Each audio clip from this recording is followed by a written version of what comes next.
十分全能的魂师剑斗罗晨曦，搭配不同的辅助与控制长短途爆发都有不错的表现。个人认为最值得培养的主力之一。今天用一剑补刀流挑战星斗大森林45层魂兽，爆发与还原很合适，全部加爆伤。剑风暴，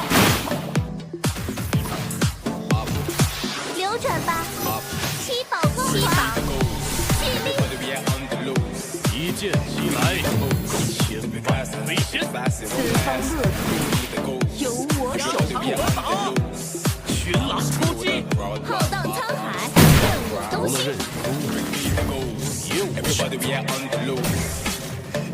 万境归宗之后补上5刀，而且全部暴击。大家喜欢吗？感谢大家的支持，我是小苦瓜，下期再见。